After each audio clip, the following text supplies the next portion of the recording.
Hi all, എല്ലാവർക്കും അനന്ത I എസിന്റെ spotlight സീരീസിലോട്ടേക്ക് സ്വാഗതം. ഇന്ന് നമ്മൾ പൊളിറ്റിയിലുള്ള ഇമ്പോർട്ടന്റ് ആയിട്ടുള്ള ക്വസ്റ്റ്യൻസ് ആണ് ഡിസ്കസ് ചെയ്യാൻ പോകുന്നത്. സോ ഫസ്റ്റ് ക്വസ്റ്റ്യൻ എന്ന് പറഞ്ഞാൽ രാജ്യസഭ റിലേറ്റഡ് ആയിട്ടുള്ള ക്വസ്റ്റ്യൻ ആണ്. നമുക്കത് വായിക്കാം. Consider the following statements. Union territories are not represented in Rajya Sabha. It is within the purview of chief election commissioner to adjudicate election disputes. According to the Constitution of India, the Parliament consists of Lok Sabha and Rajya Sabha only. Which one of the statement is given above are correct? ഇതാണ് നമ്മുടെ question. 2012 ചോദിച്ച പ്രിലിംസിലെ question ആണിത്. നമ്മുടെ ആദ്യത്തെ statement എന്ന് പറയുന്നത് union territories are not represented in the Rajya Sabha. അപ്പൊ ആദ്യം നമ്മൾ ചിന്തിക്കേണ്ടത് രാജ്യസഭയിലോട്ടേക്ക് ഇലക്ഷൻ നടക്കുന്നത് എങ്ങനെയാണെന്നാണ്. ലെജിസ്ലേറ്റീവ് അസംബ്ലിയിലുള്ള മെമ്പേഴ്സ് ആണ് രാജ്യസഭയിലോട്ടേക്കുള്ള MPസിനെ തിരഞ്ഞെടുത്ത് രാജ്യസഭയിലോട്ടേക്ക് പറഞ്ഞയക്കുന്നത്. സോ നമ്മൾ ചിന്തിക്കേണ്ടത് ഏതെങ്കിലും യൂണിയൻ ടെറിട്ടറീസിന് ലെജിസ്ലേറ്റീവ് അസംബ്ലീസ് ഉണ്ടോ എന്നാണ്. അങ്ങനെയാണെങ്കിൽ അവർക്ക് ഒബ്വിയസ്ലി ആൾക്കാരെ തിരഞ്ഞെടുത്ത് രാജ്യസഭയിലോട്ടേക്ക് അയക്കാമല്ലോ. നമുക്കറിയാം ഡൽഹി മുഖ്യമന്ത്രി തെരഞ്ഞെടുപ്പ്, അതുപോലെ പുതുച്ചേരിയിലുള്ള ഇലക്ഷൻ, ഇതൊക്കെ നമ്മൾ ഇടയ്ക്കിടയ്ക്ക് ന്യൂസിൽ കാണുന്നതാണ്. അതിൽ നിന്ന് നമുക്ക് കിട്ടുന്ന ഇൻസൈറ്റ് എന്താണ്? ഡൽഹിയിലും അതുപോലെ പുതുച്ചേരിയിലും എന്തുണ്ട്? ലെജിസ്ലേറ്റീവ് അസംബ്ലി ഉണ്ട്. സോ അവിടുത്തെ മെമ്പേഴ്സ് ഒബ്വിയസ്ലി രാജ്യസഭയിലോട്ടേക്ക് ഒരു MPയെ അയക്കും. അപ്പൊ നമുക്ക് എന്തായി എടുക്കാം? ഫസ്റ്റിലെ സ്റ്റേറ്റ്മെന്റ് തെറ്റായി എടുക്കാം. Union territories are not represented in the Rajya Sabha. ഇതാണ് ഇതിലെ ഫാക്ച്വൽ സൈഡ്. ആൻഡ് ലോജിക്കൽ സൈഡിൽ നമ്മൾ ആലോചിക്കുമ്പോൾ ഈ ഒരു സ്റ്റേറ്റ്മെന്റ് എന്ന് പറയുന്നത് കുറച്ച് എക്സ്ട്രീം അല്ലേ? ഒരു യുടിയും രാജ്യസഭയിൽ ഒരു യുടിയുടെ പോലും റെപ്രസെന്റേഷൻ ഇല്ല. ഏതെങ്കിലും ഒരു യുടിയുടെയെങ്കിലും റെപ്രസെന്റേഷൻ ഉണ്ടായാൽ ഈ സ്റ്റേറ്റ്മെന്റ് തെറ്റില്ലേ? ദെൻ നമ്മുടെ second question. It is within the purview of Chief Election Commissioner to adjudicate election disputes. നമ്മൾ ഇടയ്ക്കിടയ്ക്ക് തിരഞ്ഞെടുപ്പിന്റെ സമയത്ത് പലതരം ഇലക്ഷൻ ഡിസ്പ്യൂട്ട്സിനെ പറ്റി കേൾക്കുന്നതാണ്. എവിടെയെങ്കിലും ചീഫ് ഇലക്ഷൻ കമ്മീഷണറിന്റെ റോളിനെ പറ്റിയിട്ട് ഇലക്ഷൻ ഡിസ്പ്യൂട്ട്സുമായിട്ട് റിലേറ്റഡ് ആയിട്ട് നിങ്ങൾ കേട്ടിട്ടുണ്ടോ? ഉണ്ടാവില്ല. അധികവും സുപ്രീം കോടതിയുടെ വേർഡിക്ട്സും സുപ്രീം കോടതിയുടെ സ്റ്റാൻഡ്സും ഒക്കെ ആയിരിക്കും, ഹൈക്കോടതിയുടെ സ്റ്റാൻഡ്സും ഒക്കെ ആയിരിക്കും നിങ്ങൾ ഇലക്ഷൻ ഡിസ്പ്യൂട്ട്സ് ആയിട്ട് കേട്ടിട്ടുണ്ടാവും. അതുകൊണ്ട് നമ്മുടെ സെക്കൻഡ് സ്റ്റേറ്റ്മെന്റ് എന്ന് പറയുന്നത് റോങ് ആണ്. ഇലക്ഷൻ കമ്മീഷണറിന്റെ ഡ്യൂട്ടീസ് എന്തൊക്കെയാണ്? ഒന്ന്, പ്രൈമറി ഡ്യൂട്ടി എന്ന് പറയുന്നത് ഇലക്ഷൻ കണ്ടക്ട് ചെയ്യുക എന്നുള്ളതാണ്. പിന്നെ അതുകൂടാതെ ഇലക്ടറൽ റോൾസ് അസൈൻ ചെയ്യും. ഇലക്ടറൽ റോൾസ് എന്ന് പറഞ്ഞാൽ ഇപ്പൊ ഒരു നിയോജക മണ്ഡലം എടുക്കുകയാണെങ്കിൽ അതിലോട്ടേക്കുള്ള വോട്ടേഴ്സിന്റെ ലിസ്റ്റ് തയ്യാറാക്കുക, വോട്ടറിന്റെ നെയിം അതിന് റിമൂവ് ചെയ്യുക, ഇതൊക്കെയാണ് ഇലക്ടേഴ്സ് റോൾ എന്ന് പറയുന്നത്. അതുപോലെ ഇലക്ഷൻ നടക്കുമ്പോൾ പിന്നെ പ്രചരണ സമയത്തൊക്കെ model code of conduct implement ചെയ്യുക, ഇതൊക്കെയാണ് നമ്മുടെ ചീഫ് ഇലക്ഷൻ കമ്മീഷണറിന്റെ ഡ്യൂട്ടീസ് എന്ന് പറയുന്നത്.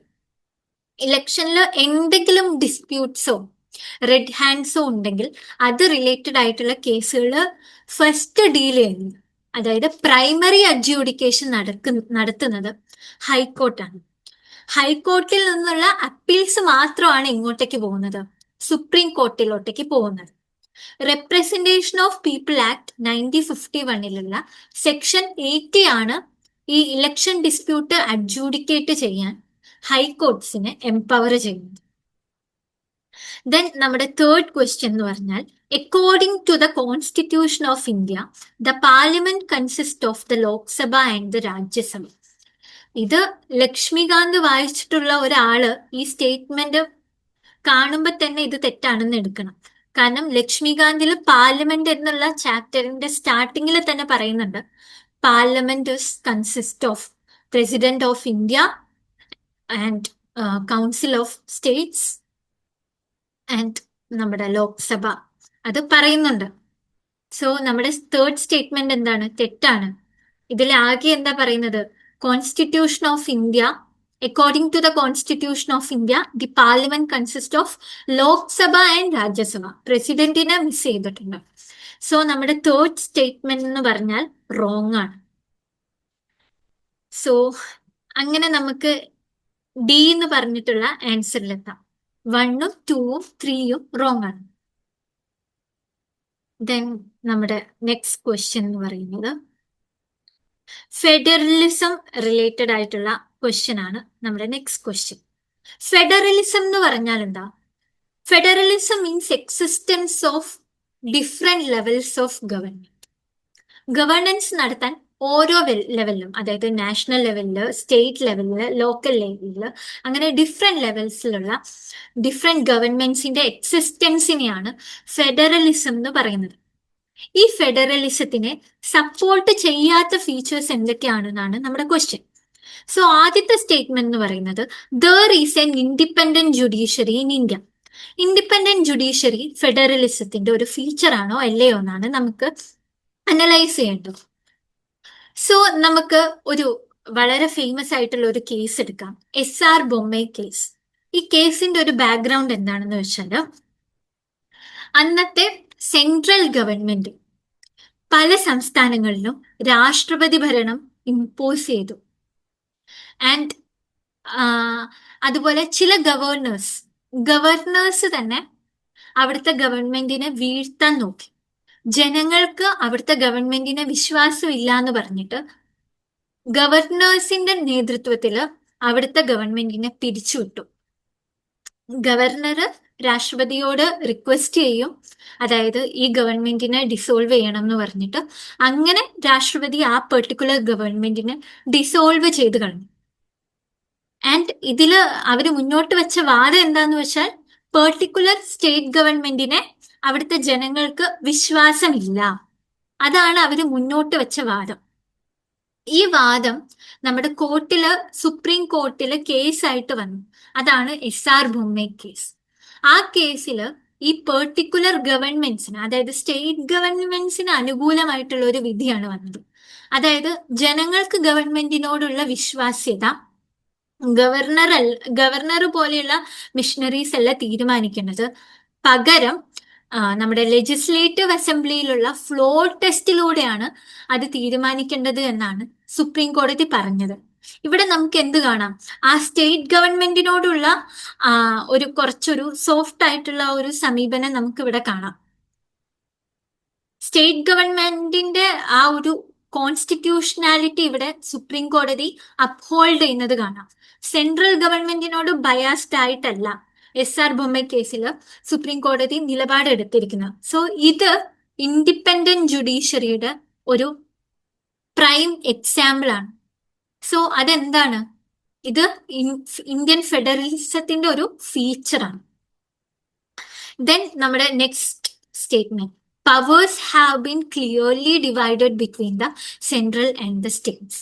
ഡിവിഷൻ ഓഫ് പവേഴ്സ് എന്ന് പറഞ്ഞാൽ എന്താണ്? അത് തന്നെയാണ് ഫെഡറലിസം എന്ന് പറയുന്നത്. സോ ഓപ്ഷൻ ബി എന്ന് പറയുന്നത് കറക്റ്റ് ആണ്. Then C, the federating units have been given unequal representation in the Rajya Sabha. ആ സ്റ്റേറ്റ്മെന്റ് എന്താണ്? ശരിയാണ്. ഈ അൺഈക്വൽ എന്നൊക്കെ കാണുമ്പോൾ നമുക്ക് എന്തോ ഒരു വശവശകം ഉണ്ടെന്ന് തോന്നും. പക്ഷെ നമ്മുടെ രാജ്യസഭയിൽ അൺഈക്വൽ റെപ്രസെന്റേഷൻ തന്നെയല്ലേ കൊടുത്തിരിക്കുന്നത്?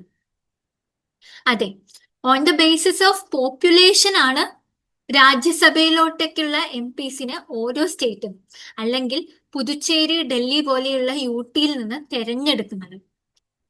സോ ഉത്തർപ്രദേശിന് കേരളത്തിനെ അപേക്ഷിച്ചിട്ട് ജനസംഖ്യ കൂടുതലാണ്. അപ്പൊ അവിടെ നിന്നുള്ള രാജ്യസഭാ MPസിന്റെ എണ്ണവും സ്വാഭാവികമായിട്ട് കൂടും. സോ നമ്മുടെ സി എന്ന് പറയുന്നത് എന്താണ്? ഫെഡറലിസത്തിന്റെ ഒരു ഫീച്ചറാണ്. അപ്പോ എയും അല്ല, ബിയും അല്ല, സിയും അല്ല. നമ്മുടെ ആൻസർ എന്തായിരിക്കും? ഡി ആയിരിക്കും. It is the result of an agreement among the federating units. Indian federalism എന്ന് പറയുന്നത് ഒരു എഗ്രിമെന്റിന്റെ റിസൾട്ട് അല്ല. അതുകൊണ്ടാണ് നമ്മുടെ ആർട്ടിക്കിൾ 1ൽ ക്ലിയർലി സ്റ്റേറ്റ് ചെയ്യുന്നത് എന്താ? India that is Bharat is A union of States. India എന്ന് പറയുന്നത്, ഇന്ത്യൻ യൂണിയൻ എന്ന് പറയുന്നത് എന്താ പറയാ, ഡിസ്ട്രക്റ്റബിൾ ആയിട്ടുള്ള സ്റ്റേറ്റ്സ് കൊണ്ട് നിർമ്മിതമായ ഒരു ഇൻഡിസ്ട്രക്റ്റബിൾ യൂണിയൻ ആണ് ഇന്ത്യ എന്ന് പറയുന്നത്. India is an indestructible union of destructible States.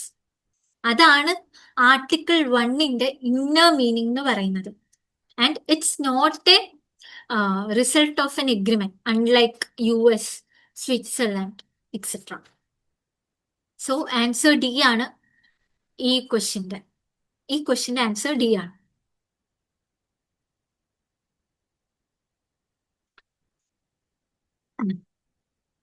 And നമ്മുടെ നെക്സ്റ്റ് ക്വസ്റ്റ്യൻ എന്ന് പറഞ്ഞാൽ ഡെമോക്രാറ്റിക് ഡീസെൻട്രലൈസേഷനെ പറ്റിയിട്ടാണ്.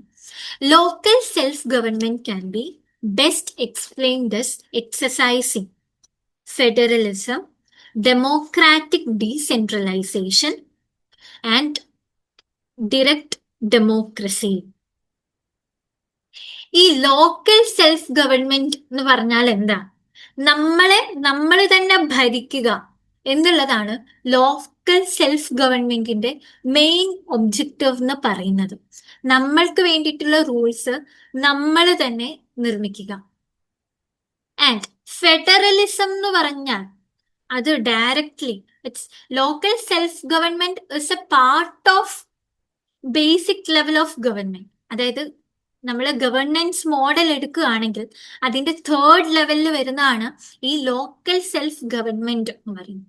പക്ഷേ ഫെഡറലിസം ആണോ ഈ ലോക്കൽ സെൽഫ് ഗവൺമെന്റ് എക്സസൈസ് ചെയ്യുന്ന ഡിറക്റ്റ് ഫീച്ചർ എന്ന് പറയുന്നത്? അല്ല. സോ എ അല്ല നമ്മുടെ ഓപ്ഷൻ എന്ന് പറയുന്നത്. Local self government is A part of federal system, but it's not directly exercising the provisions of a federalism.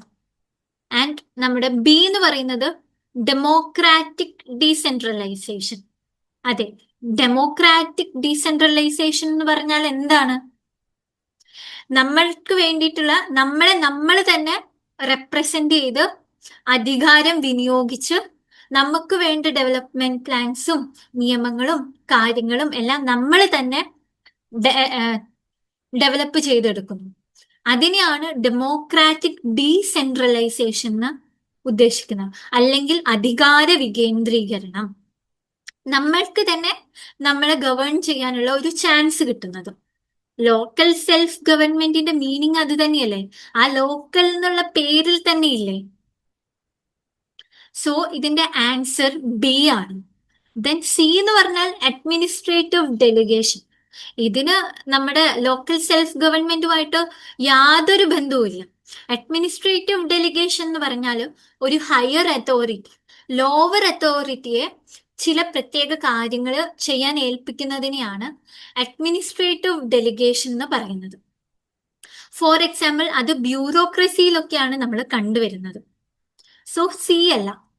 പിന്നെ ഡിറക്ട് ഡെമോക്രസിയും ലോക്കൽ സെൽഫ് ഗവൺമെന്റുമായിട്ട് യാതൊരു ബന്ധവും ഇല്ലാത്ത ടേമാണ്. ഡിറക്ട് ഡെമോക്രസി എന്ന് പറഞ്ഞാൽ നേരിട്ട് ജനങ്ങള് അവരുടെ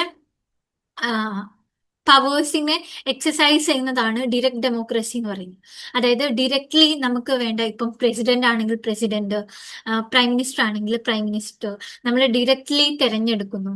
അതുപോലെ ഒരു റൂളിന് നമ്മൾ തന്നെ, ഇപ്പം ഫോർ എക്സാമ്പിൾ EIAയുടെ ഒരു ഡ്രാഫ്റ്റ് ഗവൺമെന്റ് കൊണ്ടുവരാണ്.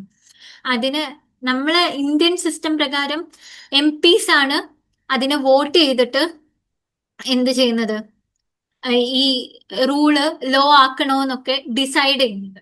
പക്ഷെ ഡിറക്ട് ഡെമോക്രസി എന്ന് പറയുമ്പോൾ ജനങ്ങൾ ഓരോരുത്തരും വോട്ട് ചെയ്യാണ് ഇത് ഇംപ്ലിമെന്റ് ചെയ്യണോ ചെയ്യണ്ടേ എന്നുള്ളത്. എന്നിട്ട് ഭൂരിപക്ഷം വോട്ട് വെച്ചിട്ട് ആ റൂള് ഇംപ്ലിമെന്റ് ചെയ്യണം. ഓക്കെ, സോ ഡിറക്ട് ഡെമോക്രസി എന്ന് പറയുന്നത് ലോക്കൽ സെൽഫ് ഗവൺമെന്റിന്റെ ഒരു ഫീച്ചർ അല്ല. ഓക്കെ,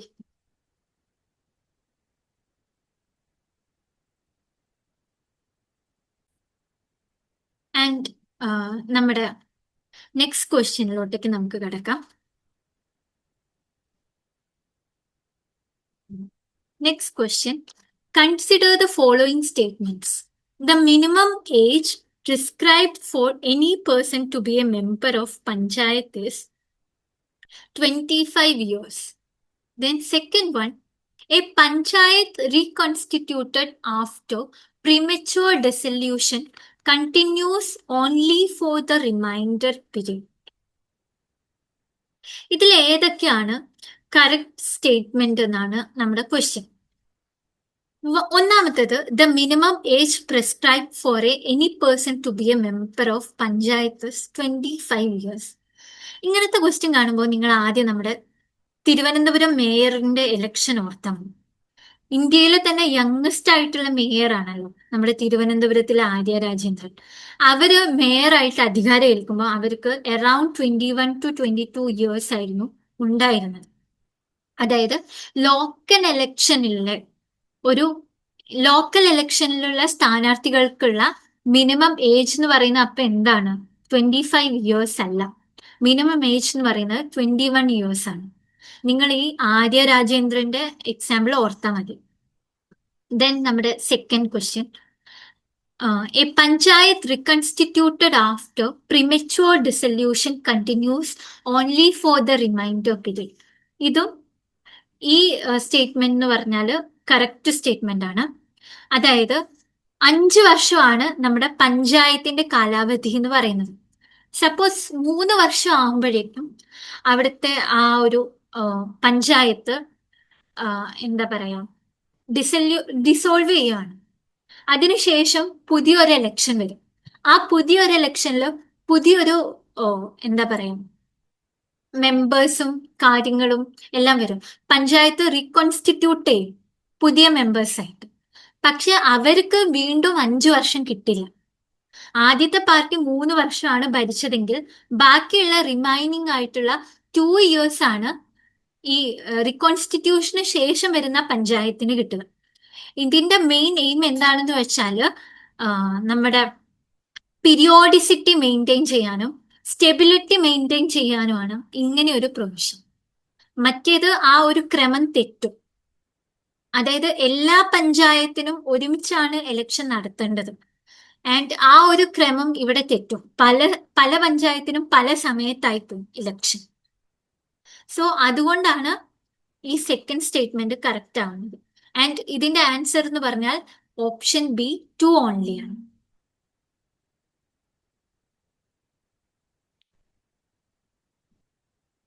ആൻഡ് നമ്മുടെ ഫൈനൽ ക്വസ്റ്റ്യൻ എന്ന് പറയുന്നത്, with reference to Gram Nyayalays act which of the following statements are correct?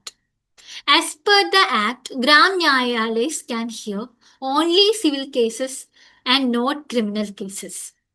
The Act allows local social activists as mediators, conciliators.